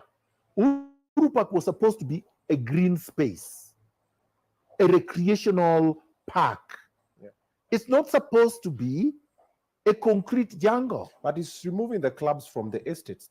That's what he said. So he's bringing them in a central place. Who told him? So what wakuja wapige kelele huko? My friend, first of all, a governor cannot dictate to people what to do about their city. Right? In Accountable governance, the people make that decision for themselves through their elected leaders. If you want this thing to go through, if you are insisting that these things are good for the city, have town hall meetings, gauge the opinion of the citizenry. Have these opinions go before the council through their MCAs. Debate it in the assembly. Have it passed. Then you can say, I'm going to source for funds to do this. But Sakaja, as incompetent as he is, he thinks he's a genius. He's Einstein. He can stand somewhere and say, this is what is good for you. Who gave him that authority? He does not have authority to tell me what we should be doing with Uhuru Park. I know, as a man who has traveled, as a man who has lived abroad, that we don't even have parks. This Uhuru Park is not even a park anymore. It's a concrete jungle. We need to make it a park. You see that lake, that artificial lake they have? Yeah. It should be a nice place where over the weekend you can take your children and enjoy this space. We should have birds and animals and green spaces and remove all the concrete. Then it is a park. Then we should be able to restore all the parks that have been grabbed. That's what I would do if I was governor. Let all the neighborhoods have parks and recreational centers. The rule across the world for most of the places that are developed, you cut down one tree, you plant 15. Yeah, 15. And in developed countries, if you are a developer, you must plant trees, you must have recreational centers, you must have all these facilities for the residents where you are constructing. The Chinese here are constructing without regard to anything, because for them it's extraction. My friend, you can only extract so much. After some point, it becomes madness. And what I see in this city is insanity. It's not order. It's not development. The solution for, we also in Nairobi, we have a main problem for traffic. There's a solution that came, they put a couple of drums. You remember the time they were doing away with the roundabouts and everything? And in your manifesto, you have spoken about the train. The transit system. Yes. A modern transit system where you have a subway system, you have a rapid transit system, you have real transportation arteries. Then you also have to have, as I said, a system of managing the environment, right? Having garbage collected, recycled, and just having cleanliness in the city. Having a sewer system that actually works. We don't have a sewer system. We don't have a garbage management system. There is none. They take garbage and they dump it in dump sites, right? Yeah. Where people live. In fact, there is nothing public that manages the environment in Nairobi County, that manages sanitation and cleanliness in Nairobi County. There is no transportation system in Nairobi County. In Toronto, for example, I can give you, there is something called Toronto Transit System, TTC. It runs trains, it runs buses, it runs trams, and it runs a system for even transporting people who have disability. People with disability or senior citizens just have. Ladies and gentlemen, brothers and sisters, friends and comrades, if you want to join the chat, I'll go for another 30 because I want to make it, 15 maybe. To malize. But if you want to get to the chat, I might go longer. Let me put the link up. So if you want to say something about what you think about Miguna, if you don't agree with what he's saying, agree with it, let me know. Do your link, you can get in here and speak your mind, speak your piece, okay? There's something he said about Ogolla's death, which was interesting that I wanted to highlight too. I'll play a snippet of that. I think it was very interesting what he said. And again, like I said, just very quickly, if you haven't subscribed, ladies and gentlemen, brothers, sisters, friends, enemies, corporates, go ahead and do so. I just want to highlight when it comes to something, two things. What he says about Murkomen and what he said about what's his face, the young man, Ogolla's son. I think that was quite, it was something interesting that I really have to highlight there. Let's see. Okay, here it is. Are you guys ready? Let me just play it real quick. There's the Nino. If you want to join the studio and have a chit chats, it's open. The lines are open. Kuja useme ile unataka kusema. But let me just play this clip real quick regarding Ogolla's son. Then we shall kind of. That boy does not know what he was talking about. Joel, his son, sees that we saw at the funeral and surrounding his burial. His children spoke a bunch of rubbish. That boy does not know what he was talking about. Joel, his son, complete rubbish. You cannot say, and this one speaking even as a Luo, you cannot say there is any Luo man who says, bury me within 72 hours, bury me naked, don't eat at my funeral. What rubbish is that? Where was this boy raised? He has no authority to speak about the burial of his father, traditionally. He should have kept quiet and gone back to Nairobi. Yeah. And there is no way that as a son you can rule your father's death as accidental. Was he there? Let this thing be investigated professionally. I don't like the fact that the military are investigating it. Because what if he was killed by a fellow military man? What if his deputy killed him? What if other military people killed him? What if the thugs killed him and the military want to cover it? All these questions, there should be no question that cannot be asked. We need to ask all the questions. And they all need answers. That are verifiable. Correct. So there is absolutely no issue. I cannot say to anybody, even my enemy, that they die under the circumstances that General Ogolla died and that nobody should ask questions. This silly thing that, asking questions will not bring him back to life. What nonsense is that? It will prevent another death if it was caused. You understand? Or if it was negligence, we would be able to prevent another negligent death. Why not? Sure. A human being is not a dog. They cannot die just like that. And generals do not just fall from the air.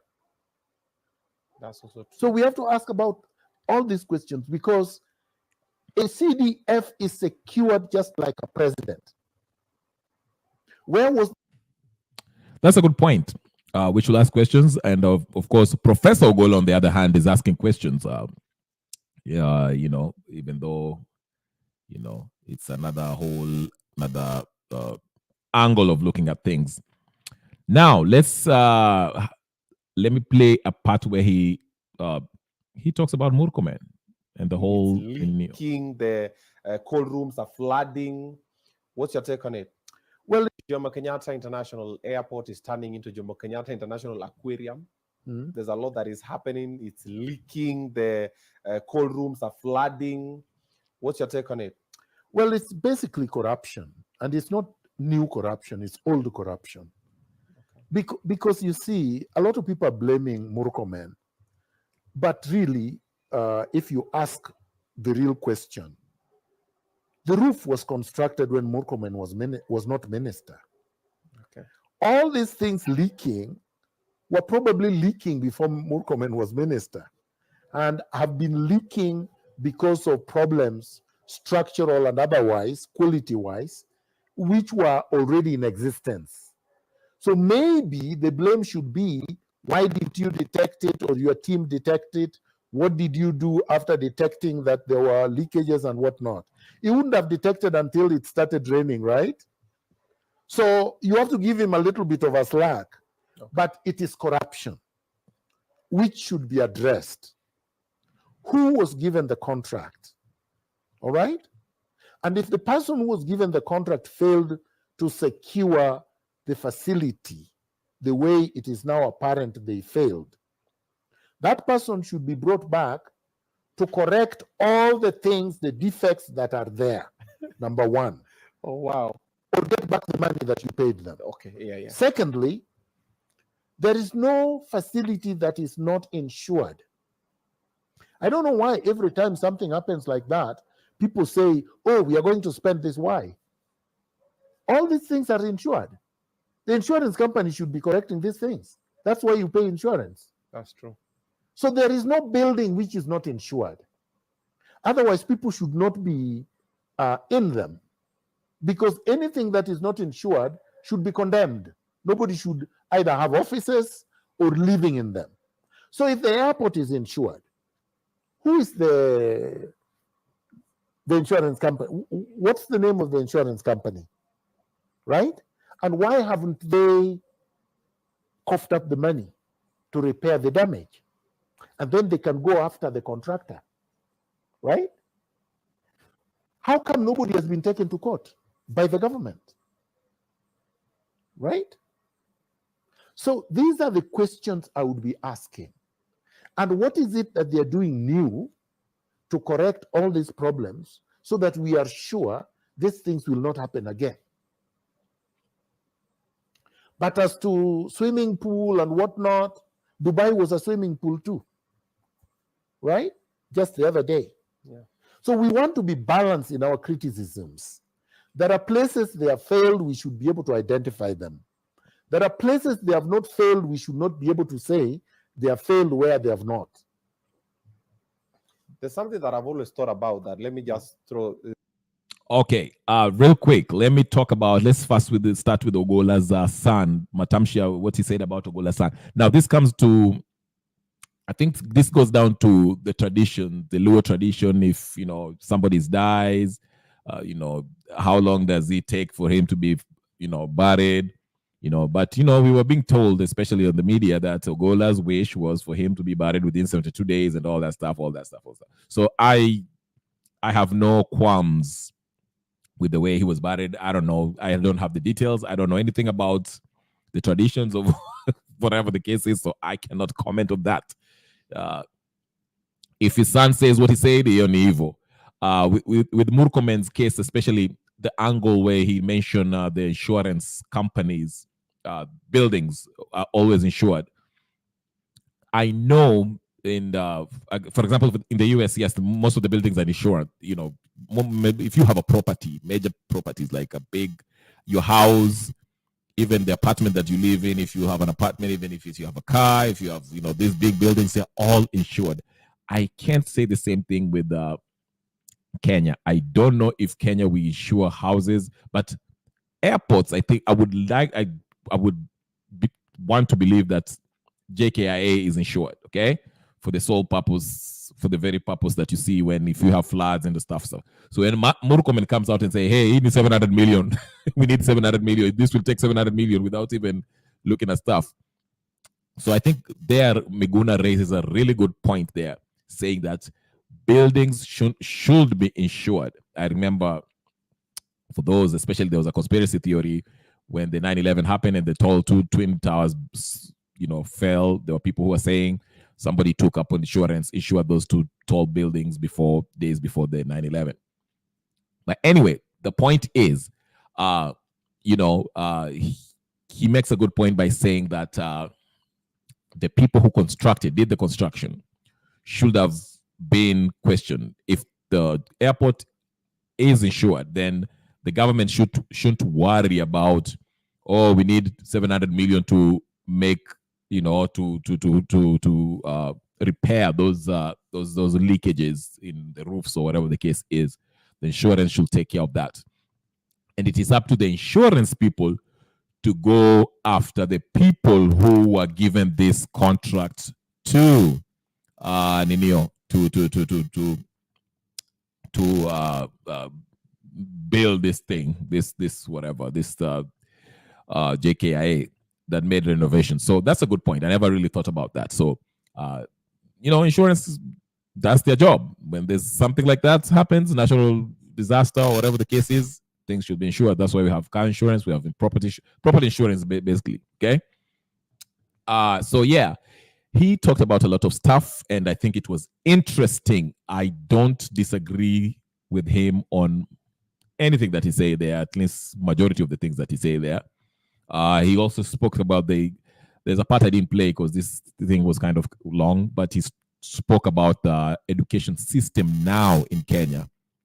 And he was talking about the importance of having arts.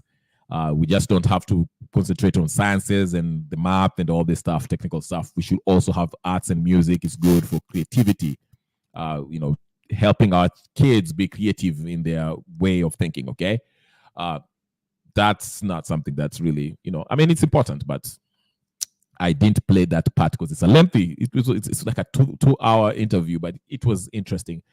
My main focus was what he said about what transpired regarding that time when he was forcefully exiled by Uhuru Kenyatta's administration. And according to him, Raila was in cahoots with the president at the time.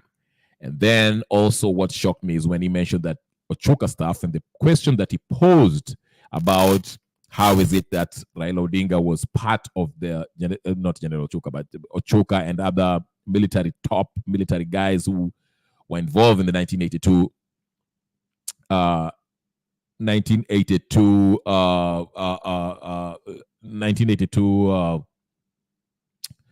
attempted coup d'etat that failed, and how come Ochoka and the others were hanged, but Raila survived. That was something that I never really thought about. Okay, 254 Home say we don't want to end up like USA, those people who listen to rap and doesn't like to work. I don't know what to say about that. I don't know what to say about that. But anyways, whatever. I don't get that really. But hey, thank you for the comment. I don't know. Hi, 254 Home. I don't know. I don't know what to say. But anyway, ladies and gentlemen, brothers, sisters, friends, enemies, comrades, it's almost 2 hours. I didn't think I would go this long, but I want you to take 1 minute to go to my channel, Kenya Revolutionary, and subscribe, share, comment, like this particular video if you're watching. Everybody who's on X, go to my YouTube channel, subscribe, like this particular video, so that every time I come in, you can. Yes, rap music is degenerative. Yes and no. There's some good, like just like any other music, there's some good raps and bad raps. I know for the younger folks, I'm now kind of up in age. The big thing right now is happening is Drake versus Kendrick Lamar, whatever the case is. I'm a little bit too old for that, but Kendrick Lamar's old albums are I liked him from 2013 or 12, whatever, 2009ish. His first albums were really nice. I mean, he was talking about the societal problems, what they face in their neighborhoods. So 254 Home, it's not about just rap. I know what is being pushed in the media is the degenerative stuff that you're talking about, the killings and all that stuff, drug usage and whatever. But there's actually good music that addresses issues, social issues, how people can elevate themselves economically, use their brains, go to school, So yeah, I agree, but also disagree at the same time. There's some good music even within the rap genre. There's some good raps. Like I say, Kendrick Lamar's old stuff is really good. Drake used to be like R&B, but we're not going to talk about rap. That's not what we're talking about today. So, but what I will say is that let's not make a blanket statement by saying we don't want people who listen to rap and don't work. That's not what. No. That's not the case in America, at least for everyone. Actually, Americans work hard, harder than most countries. It's a 24-hour economy. I mean, here, most of the time, if you call somebody, they're probably at work. And if they're not at work, they're probably, just doing something else. So people are always busy, running around. If you compare them, Americans with Europeans, Americans, you work more than Europeans. An average Americans get what? 2 weeks of holiday. Europeans take a month or two. So you can't say. All right. Goody is telling me concentrate. Afro-Americans complain a lot. Again, you're making this Kifi argument, which you have to be here to understand this, or you have to mingle with them to know that. That's like, I'm not. Let me concentrate. Like Miguna says, focus. Anyway, ladies and gentlemen, brothers and sisters, it's been 2 hours. Please take a minute and go subscribe to my channel. It's Kenya Revolutionary. Type it on YouTube if you're not following me yet. If you're following me already, just like this video. If you haven't subscribed and you're wondering, who is this guy? Subscribe so you can get more of my content. I usually put the link here. You can come in anytime and give your view. Open camera yako, open your audio, and we have a discussion. It doesn't have to be a debate. It can be a discussion. You give your view just the same way you can see 254 Home is making his view known on the comment section. I appreciate that. Godia kama kawaida. The same thing with, what's his name? I'm forgetting somebody else who was here. Beast Mode Reloaded was here. I would like to thank him, and everyone else who's been watching on X. I would like to thank you so much. Again, lastly, my plea to you is go to my YouTube channel, subscribe. It's free. Just hit the subscribe button and like this video while you're watching. Okay. If you don't know how to get me, my name is on the screen right there. It's Kenya Revolutionary. You can follow me on X, and also you can find me on YouTube. Just go to YouTube, type my name, Kenya Revolutionary, hit that Nino button. Thank you so much for everyone who has been part of this, who has been watching all along. There's a lot. There's quite a number of people who are watching from the get-go. It's been 2 hours. I'd never go this long. Rarely do I. But yeah, thank you so much. Like Goody says, please like the video, share, and subscribe both now and on repeat too. Yes, for those of you who will be watching later, if you see this, you know the first order of business. Like the video, and if you're not subscribed, subscribe, share, like, comment, tell your friends about it. Thank you so much for watching. Wacha nikangalie Borussia Dortmund versus PSG. I hope Borussia Dortmund wins. I can't stand PSG, but that's another story for another day. Ladies and gentlemen, brothers, sisters, friends, and music comrades, thank you so much. I'll see you guys tomorrow. Ama, peace and blessings.